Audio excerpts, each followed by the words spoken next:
妙法蓮華経南無妙法蓮華経。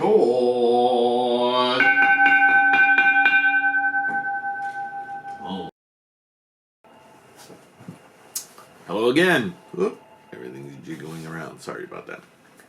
I hope this finds you well. I just felt the need. I had to do a video. My energy's a little low. I hope that won't affect this, but we must continue. So, opening of the eyes. We left this as Nichiren was talking about his own life and the way that his life mirrors the teachings of Shakyamuni Buddha and the scholarship of Buddhism.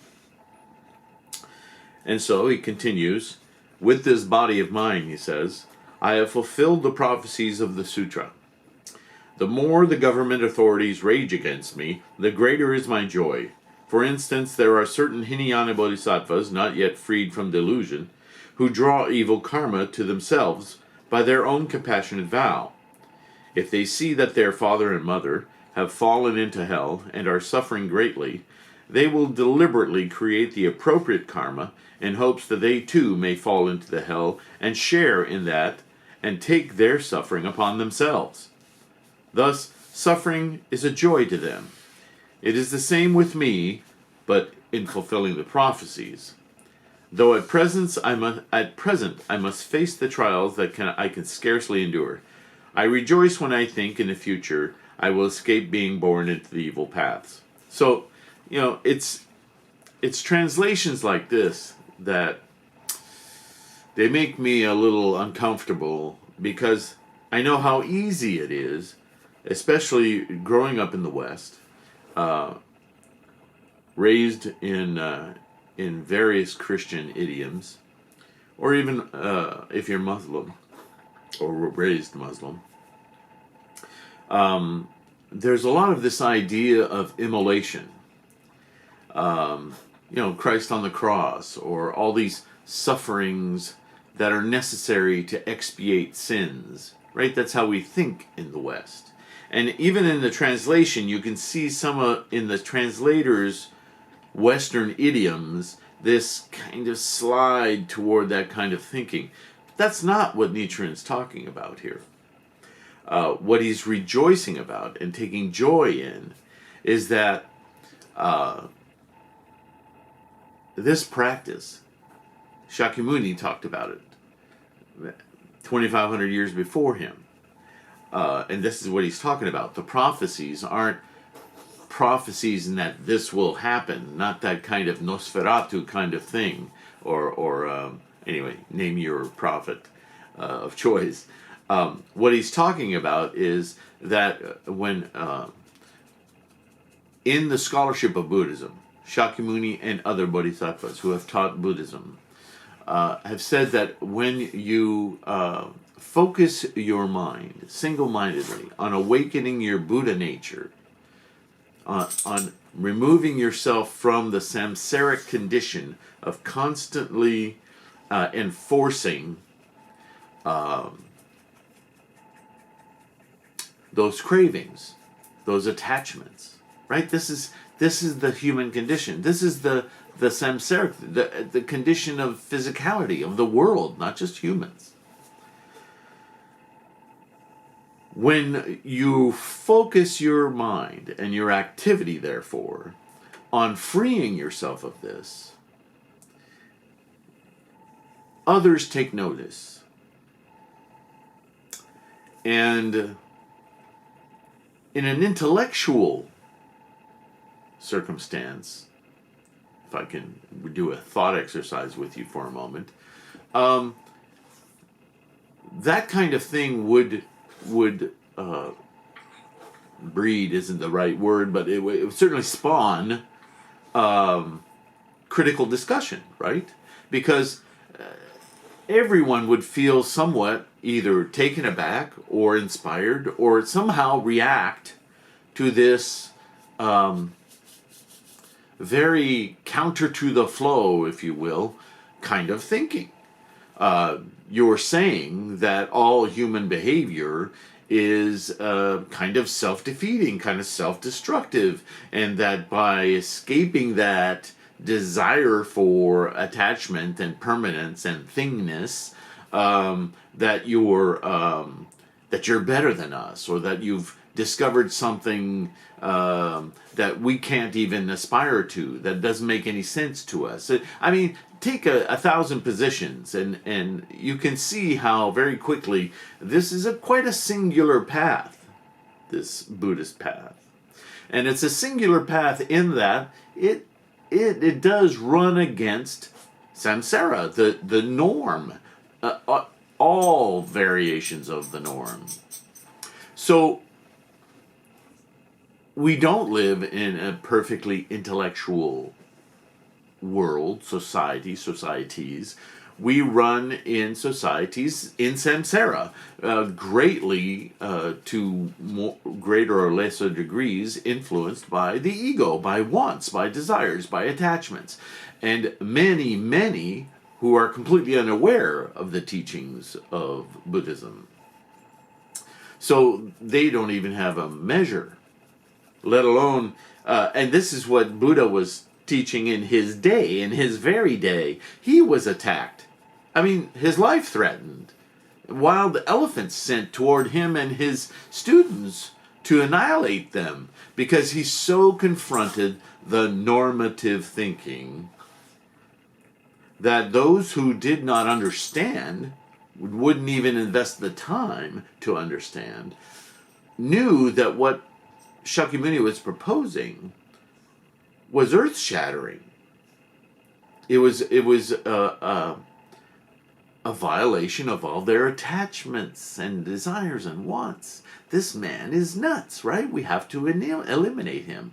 So, what, in a nutshell, what Shakyamuni was saying is, if things are that crazy in my lifetime, how much more crazy will it be 500 years after I'm gone, 1,000 years after, 2,000 years after I'm gone? How hard will it be for people not only to study and gain insight through these teachings into what the Buddha mind is and what it is to be in the Buddha nature, freed from samsaric craving and desire and want and attachment, to even conceive of what that might look like, let alone study it, that difficult in itself. How will it be received by such? We live in an age, as Shakyamuni said would eventually happen, of tremendous avarice, greed, right? Foolishness, stupidity, anger, a lot of violence, right? So take somebody who's trying to take this intellectual path into the mind of quiescence, and you put it into a shogunate at Nichiren's time, or today, in a world that's very romanticizing of fascist ideas and totalitarian ideas and authoritarian ideas today, the very mention of something that is about people and the power of the individual, dare I say socialism, is like a monster to them, right? So there's a lot of corollaries. So this is what Nichiren is talking about. He's saying, look, I'm being attacked. All of this banishment and everything else that's happening to me, it's horrible. I can hardly bear it, he says. But knowing what I've studied about Buddhism, about Shakyamuni's own words, about knowing so many thousands of years ago how rattling this was to people who didn't understand, and the violence that it incurred, it's kind of validating. It kind of says to me, I must be doing it right. This is what he's saying.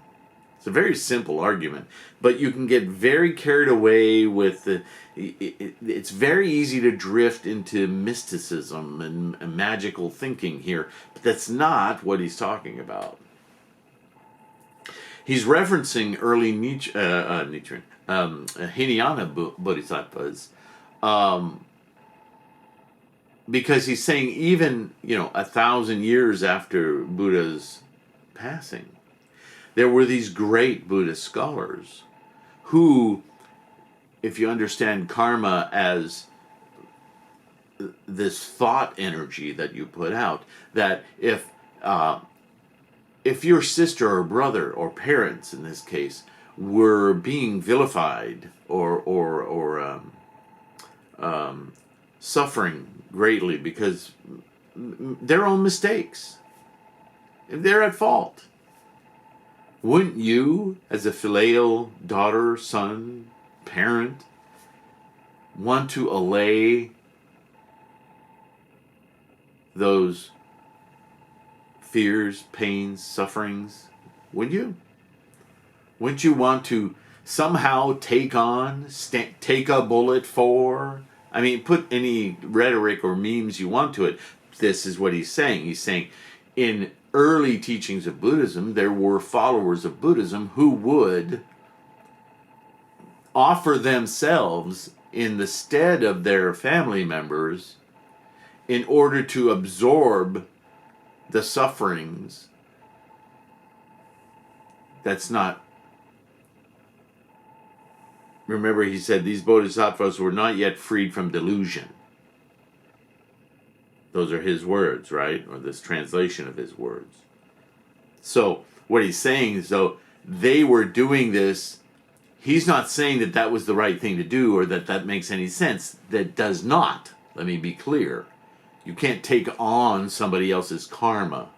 You can't get in the way. You can't take the bullet for someone. It's a nice saying, but all that happens is you die.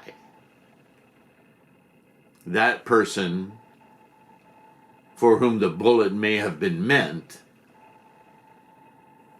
escaped death for a moment, but the karma that brought that bullet toward them still exists.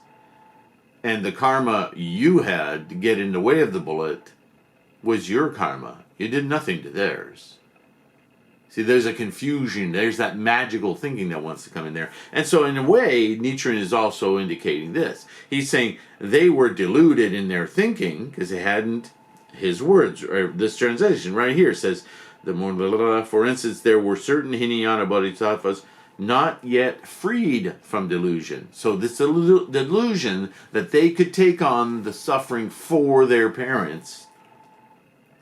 But what he's saying is, the joy that they sensed from making that cause is akin to what he's saying is, there's this strange validation that although I'm being persecuted so badly, and it makes me want to just give up and say, oh, I can't do this. I can't continue to take this punishment just because I want to teach what's right and what's true.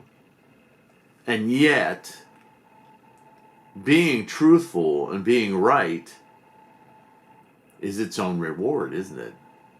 And if you're being assailed by people who don't like you just because of what you're saying, not that they have any merit to their argument, they just don't like that you're saying it, then that's kind of enforcing that there's some merit, there's some value to what you're saying. Otherwise, why not just say, that kook Nichiren, just let him move on.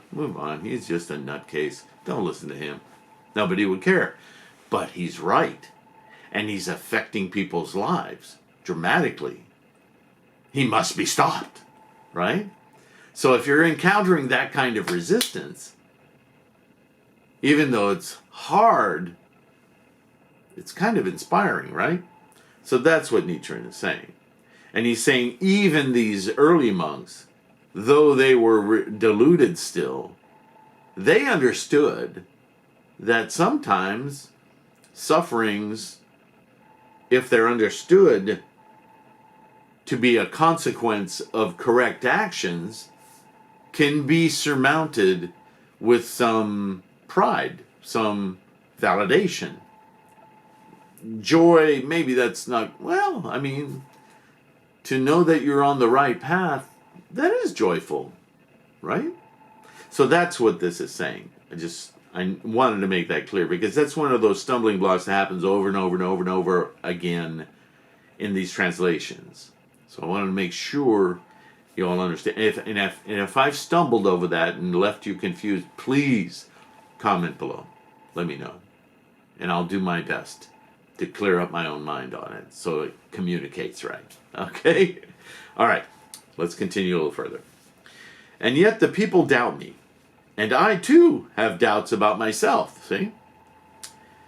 Why do the gods not assist me? Oh, there it is, right? Has God forsaken me? Please, I'm just drawing an analogy to Western thought. Heavenly gods and other guardian deities made their vow before the Buddha.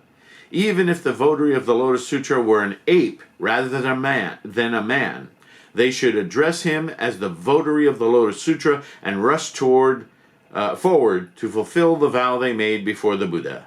Does their failure to do so mean that I am in fact not a votary of the Lotus Sutra? This doubt lies at the heart of this piece I am writing. This doubt is the heart of the reason for this opening of the eyes Gosho, a very voluminous, very important writing of Nichiren's. And it resonates in each and every one of our hearts. Who among us has not felt doubt? How long have you been doing this practice? Was it the first day, the first week, the first year, the first decade that you sat down and you heard the thought go through your mind, what the hell am I doing? Huh? I've thought it. Everyone who practices Buddhism feels this. It's not just Buddhism, is it? It's other things as well. But certainly, Buddhism is a very life-altering practice. There are moments when we think, all this time I've invested, all this chanting, all this reading, am I getting anything out of it? You know, it's funny, some days we look back and we go, man, were it not for this Buddhism, where would I be? Oh, so many things have changed in my life. And then an hour later we're thinking, we're so fickle in a way as human, because we're so in the moment, even though we try, so our karma, our nature, our human state just abhors the moment. It just always wants the past, future, right? Attachments.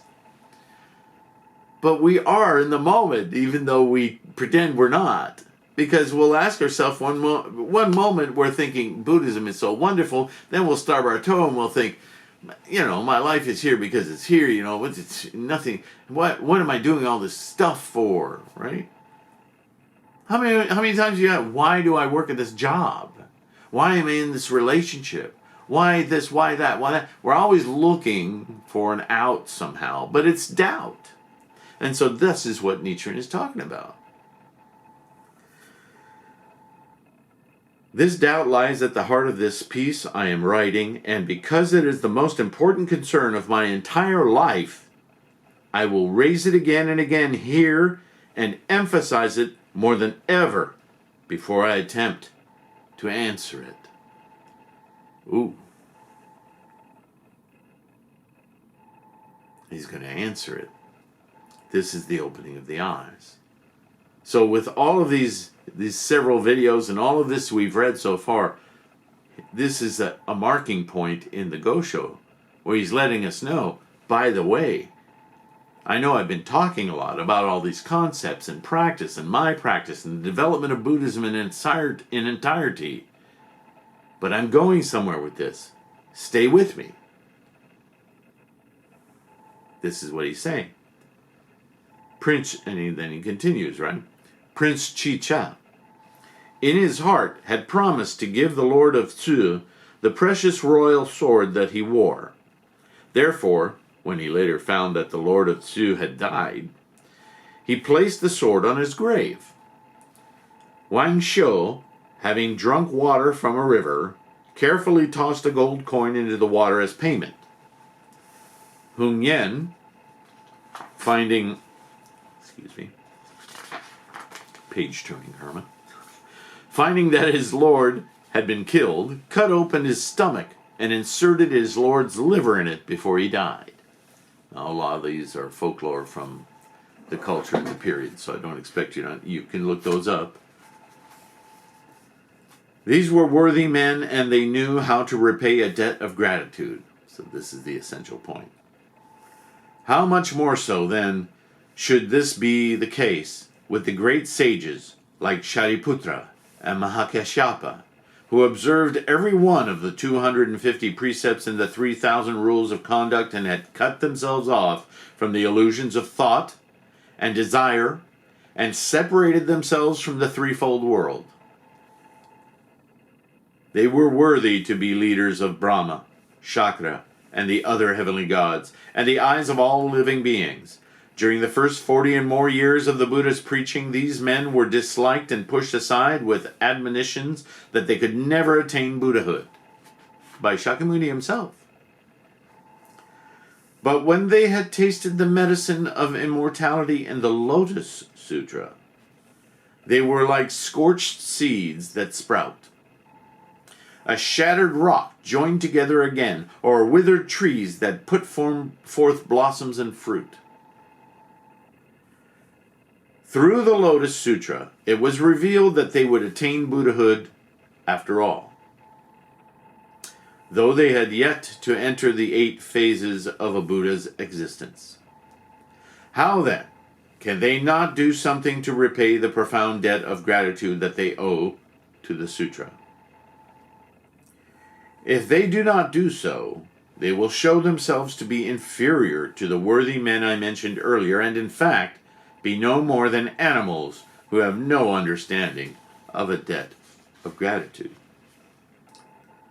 The turtle that Mao Pao saved did not forget to repay the kindness of the past. The great fish of Kunming Pond, in order to repay the man who had saved his life, presented a bright jewel in the middle of the night. Even these creatures understood how to repay a debt of gratitude, so why shouldn't men who are great sages? The Venerable Ananda was the second son of King Dronodana, and the Venerable Rahula was the grandson of King Sudarana. Both men were born into very distinguished families and even attained arhatship. However, they were declared to be unable to attain Buddhahood. And yet, during the 8-year assembly at Eagle Peak, when the Lotus Sutra was preached, it was revealed that they would become Buddhas with the names such as Thus Come One Mountain Sea Wisdom, Unrestricted Power King, and the Thus Come One Stepping on 7 Treasures Flowers. No matter how distinguished their families or what great sages they were, if it had not been for the revelation in the Lotus Sutra, who would have paid them any respect? King Che of the Qian dynasty and King Chao of the Yin dynasty were lords of an army of 10,000 chariots and commanded the allegiance of the entire populace of their kingdoms. But because they governed despotically and brought about the downfall of their dynasties, people speak of Che and Chou as the epitome of evil men. Even a person of low station or a leper, if he is likened to Chi and Che and Chao, will be enraged at the insult. If it had not been for the Lotus Sutra, then who would ever have heard of the 1,200 voice hearers and the countless other voice hearers who would attain Buddhahood through the Sutra? And who would have listened to their voices? No one would have read the Buddhist sutras compiled by the 1,000 voice hearers, nor would there be any paintings or wooden statues of them set up and worshipped.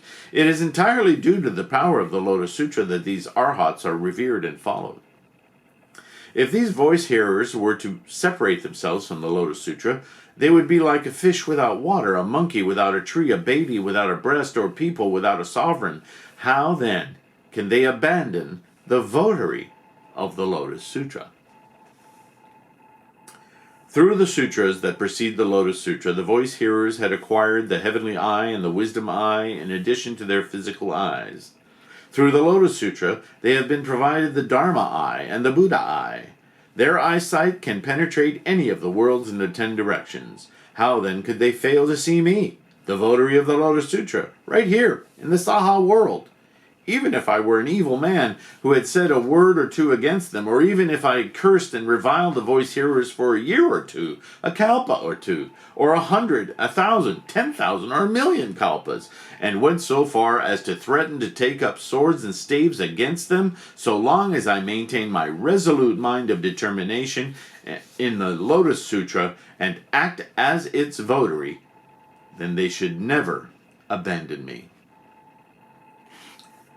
A child may curse his parents, but would the parents for that reason cast him aside? The young owl eats their mother, but the mother nevertheless does not abandon them. The heike beast kills its father, but the father does nothing to prevent this. If even animals behave like this, then why should great sages abandon the votary of the Lotus Sutra? So he's making quite a case here. His doubt is powerful, but he's not done. Just pay attention to his examples here. He will get to a resolution. This is the opening of the eyes. Thank you for following along. Trying to limit my duration on these videos. I know it gets, even my voice can get tiring. I so much appreciate you. Thank you for following along and watching these videos. And for those of you who can, send me some support through Patreon or any other means. Deeply, deeply appreciate that. But all of you, just who follow, who declare yourself as following my videos or on Pinterest or Cocoscope or other like Quora, deeply appreciate your participation. Thank you so much, and we'll see you in the next one. Thanks. Namo Myoho Renge Kyo.